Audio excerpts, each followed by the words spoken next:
I've never really been much of a collector of anything until recently when I got an itch to complete Season 1 and Season 2 of the Garbage Pail Kid stickers to display on my wall. I even managed to get my favourite horror top trump cards displayed too, but collecting old video games has never been a thing until recently.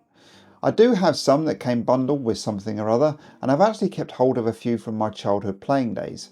But with modern ways of playing the games, even on original hardware, it's not been an itch that needed scratching. I do enjoy watching other people add to their collections though on this platform, and I do have certain games or collections that I have nostalgia for that I wouldn't mind owning. I'm just scared that if I jump into that rabbit hole, I would run out of room and finances quicker than you can say, "Don't tell the wife how much I spent on this copy of the Great Gianna Sisters for the Commodore 64. I recently finished working on a video about fixing up a VIC-20 home computer, which will be auctioned off for charity, so I wanted to bundle some games in with it for whoever was fortunate enough to win it at the auction. Details above and in the description. The bundle I bought had a few Mastertronic titles that looked very nice indeed, neatly stacked together. I found myself having a brief moment of, ooh, how nice would a Mastertronic game collection be? And then after searching around for what was available, maybe Hit Squad titles, or maybe an Ultimate collection. You get the idea. Having a complete set of something and searching for those missing titles really does become the hobby. It certainly was when I was hunting for Garbage Pail stickers, and I can see games being no different. I wanted an idea of which system had the more expensive titles. See what I mean about deeper the rabbit hole I go? And if any of these titles were in sets at all, and if this was going to break me financially or mentally. So, as a bit of a challenge, off I went to eBay to look at some sold prices of single cassette tape games, because I have no nostalgia for any other media for the 8-bit micros. So tapes it is, and only those that appear to be sold legitimately at auction. Buy it now items were out, as it seems people put titles on for silly money and probably buy the item on a second account at best offer to make it look like it sold for a similar price. I'm sure shenanigans go on for auctioned items too, but the ones we are looking at today all appeared fairly legitimate sales.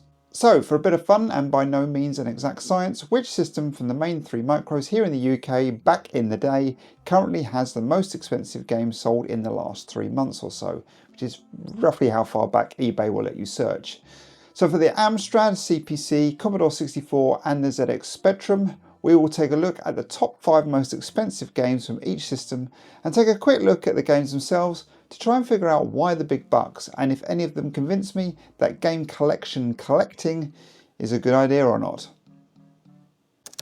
So in third spot, and by far the cheapest to collect for here, is, you probably all guessed, the Amstrad CPC. If I'd have won all these 5 auctions for the most expensive single cassette game sold, I would have spent £135 and 48 pence plus postage.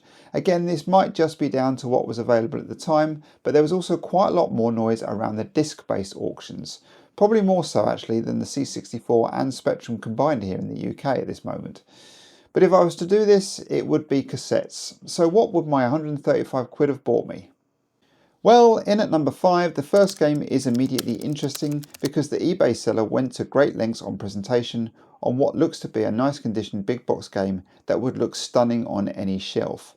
For 16 quid for the winning bid, I reckon the lucky bidder must have been pretty happy with that, bearing in mind it's the cheapest game in this video by a long shot compared to the other systems coming up. Dissatisfied with working for other companies, Julian and Nick Gollop created Target Games and set about writing and creating good quality games for the top selling micros. Laser Squad was one such game that generally received high praise wherever it was reviewed.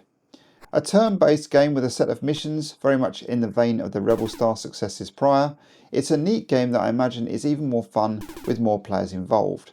It does have a bit of a learning curve, and I only really scratched the surface with it, but it was interesting fun nonetheless. The CPC version came out after the original Spectrum one and was lauded by Amstrad Action when reviewed in issue 49. As for value for money here, I think 16 quid for a nice big box game in this condition that is definitely considered a classic in this genre seems pretty good to me, and definitely a game I will explore more.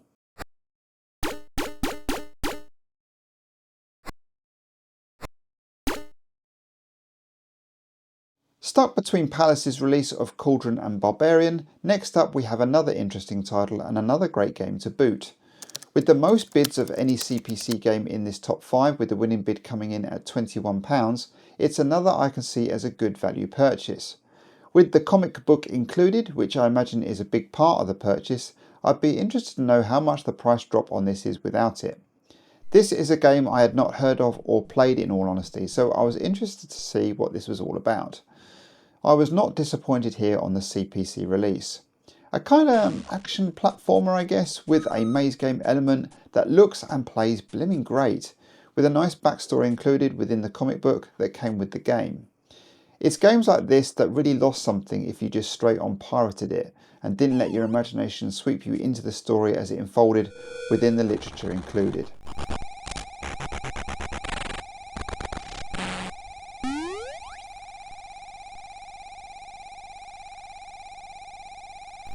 In at number 3 is a game I'm all too familiar with if you saw my crap movie great game video. Although the CPC version was by far the weakest version for me, with its lack of colour and seemingly slower than the Spectrum version gameplay, which was slow in itself compared to the Commodore and console ports. Nice that this auction even included the Ocean branded bag that I presume kept the tape in good condition. Only one bid that looked legitimate for 23 quid. I guess if this one doesn't come up that often, it's a fair price to pay if your nostalgia hit is for this CPC version, or if you're collecting CPC full price Ocean games, which looks like a good condition version of this, better than the movie game.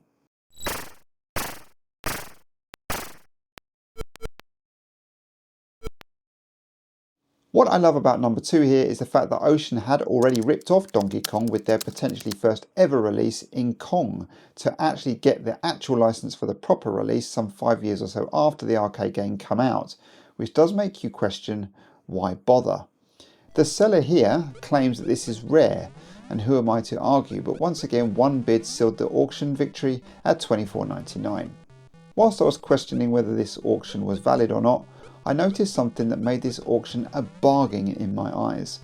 The tape cassette had high scores and dates achieved written all over it.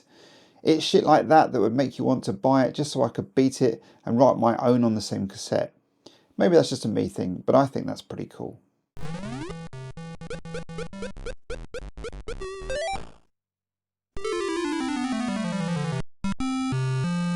In at number 1 for Amstrad lovers, we have another Ocean title in the same double cassette type box as the last two. Double the price as number 2 though, at £49.99. Now I don't know how often this one comes up, although there wasn't any for sale on the CPC except the Hit Squad version, with a buy it now for 13 quid, so maybe this is the going rate for the full price version. It's quite possibly one of the best games on the Amstrad as far as I'm concerned, and certainly the best version of this game.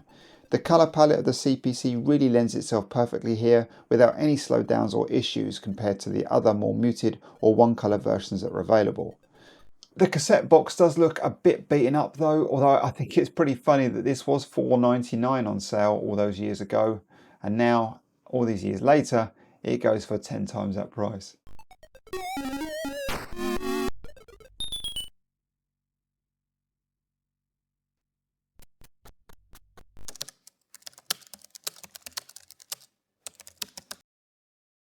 So what micro came in second? Well, at a grand total of £321.89 for the 5 most expensive games, which is considerably more than the CPC, is the Commodore 64. 320 odd quid is quite a lot of money. So what do you get? Well, talking of crap movies, great games, we have perhaps something that just generally comes in as crap. Although I re-watched the V miniseries recently off the back of this, and I still really enjoyed it, even though my memory fooled me into thinking we saw reptile special effects all over the place, when in reality there was only a handful of scenes throughout. Still, great 80s TV that properly mesmerised me back in the day. As for the game, well, it seems getting out of the first room was the big challenge back on release, where no help was available and frustration got to the point of really hating the game. It's a shame because with such a cool license the game could have been a really great one. Zap magazine really disliked it, giving it a low 40%, but maybe that's because half of the reviewers hated the TV show too, which is not going to help. Interestingly though, it's another Ocean full price release, so maybe collecting these is a real thing.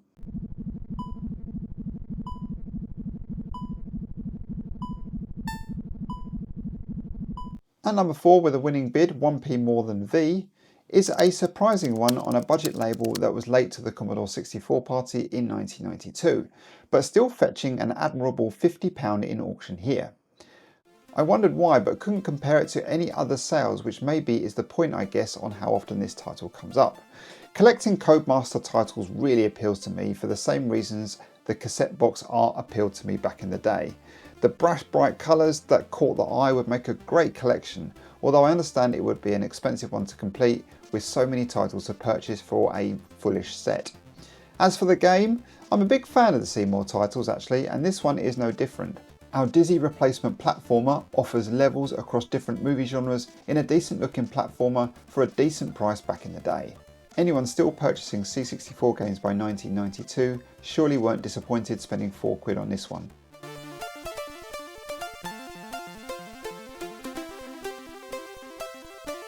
In at number 3 for a whopping £64.90 after 6 bids is a self-proclaimed the only one on eBay auction that went for a very decent price indeed. A full pricer double cassette box version of the movie tie-in Labyrinth. Often regarded as a big pain in the arse to play from tape due to the slow loading, the game itself is definitely regarded as more of a classic than Zap magazine gave it credit for. Following the movie fairly closely, it starts out looking like a flipping text adventure, before looking very much like a LucasArts game in the same graphical vein as their successful graphical adventures they produced after this one. With some great humour and lovely graphics, I can see why this is a popular game.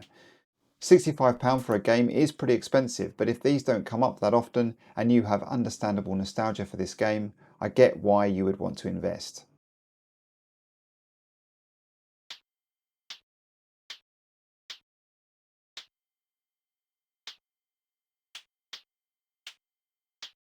Ah yes, number 2, we have my old friend Addams Family, which I covered in my first and last video, as this, along with Robocop 3, was one of the last, if not the last, Ocean games released on the Speccy.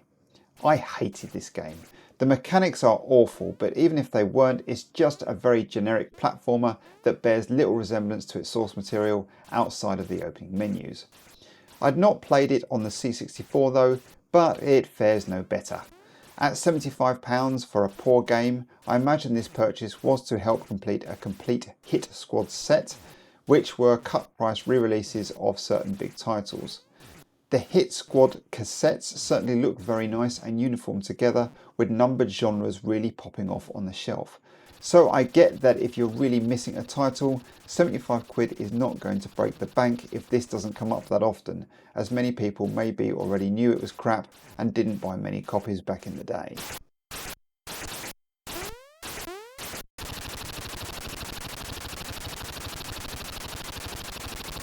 This theory also carries on to our number 1 game on the Commodore 64, coming in at £82, is Darkman, once again on the Hit Squad label. Another game I've played on the Spectrum and didn't really like, which on the surface appears to be an interesting platformer, but turns out it really isn't.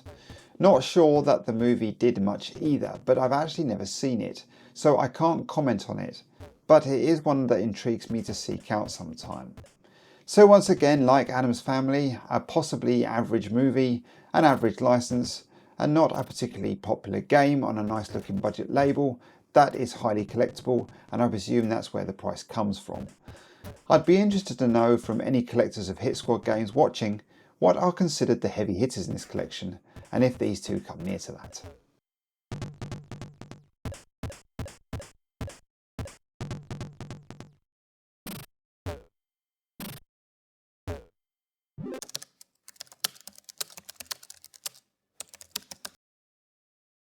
So our rubber keyed friend comes in at number 1 for the most expensive to collect for here, with the top 5 purchases costing you a whopping £614.45. So what do you get for your money? Any Hit Squad in this lot? Well, at number 5 it couldn't be further from a game from a collectible series, coming in at a whopping winning bid of £101, with the most amount of bids of any games here. We actually have a double header published by Derek Brewster's Neptune Computing that very much looks like something produced at Derek's home. I can't imagine this comes up very often, if at all to be honest, although the games are available separately on Spectrum Computing. The duo here is known about but missing in action, which reflects on the rarity of this thing. It has a mail order vibe from the get-go, and after a brief search I found some adverts in magazines for the very tape, and a quick Google Maps viewing of the address shows a pretty ordinary terraced house in Gateshead. So I presume rarity alone would be a driving factor on why someone is willing to fork out £100 on this little gem. As for the games, yeah, the Star Trek one, which was confusingly a microgen game later on in a re-released improved version, seen here written by Derek, confused me somewhat without the instructions, which are clearly not available on the Neptune release. And Munchman, also from Derek and later published by DK Tronics, is just another early Pac-Man clone.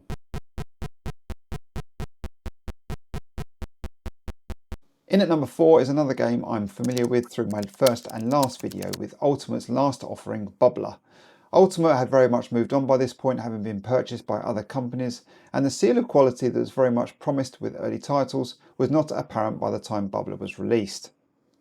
A nice isometric looking game though, but with janky controls and fussy movement, made this a bit of a frustrating game to play, let alone understand the bonkers plot you were supposed to follow. It is the last of the Ultimate label games though, and Ultimate games are highly collectible because of the amount of high quality titles we remember so fondly from the early days of gaming on our micros. Just 3 bids and a winning bid of £107 snapped this one up, although originally if you walked into Burton Software, this could have been yours for £2.99. Bargain.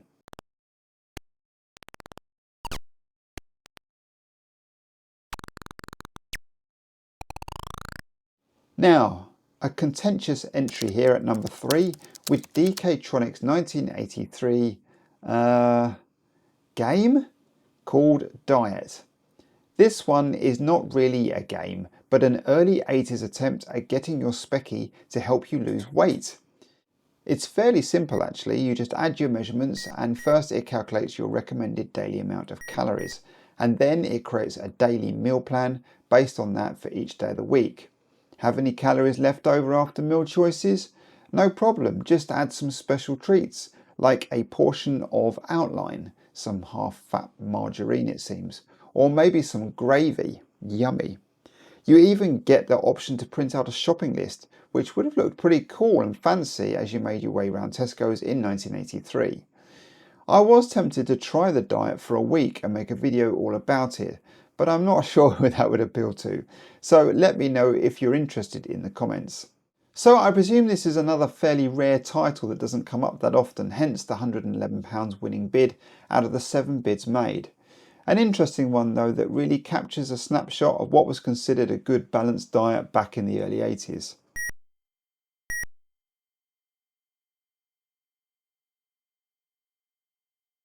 For our number 2 game, the folks at Personal Computer Games hit the nail on the head with their opening line of their review.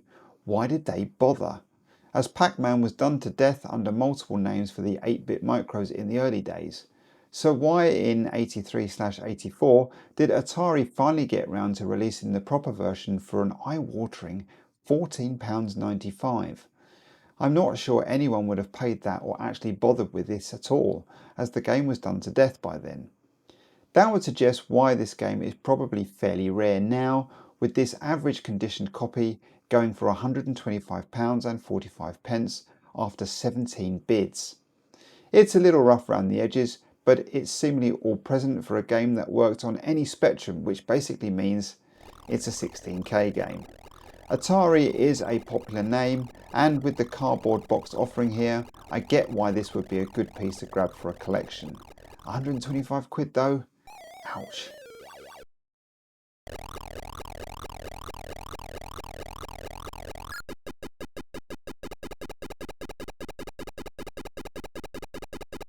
And finally, at number 1, costing a very impressive £170 for a box standard cassette boxed version of the game Chaos.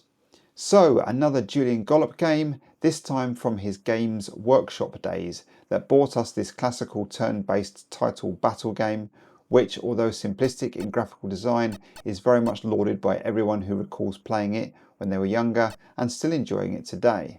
Up to 8 players take turns in casting spells to defeat other players whilst avoiding being eliminated. I have played this in more recent times, but unfortunately wasn't a game I was familiar with back in the day, which is a shame because I think I would have enjoyed this one, if at least I had instructions for it, as it wasn't pirated, as you kind of need to know what you're doing. I presume this one doesn't come up often. I couldn't find any other recent listings, but was also available on the Firebird label as a re-released budget game. I can truly see how this could be some folks' favourite game of all time, so paying through the roof to get hold of a copy is justified for something with a cult-like nostalgic status as this one.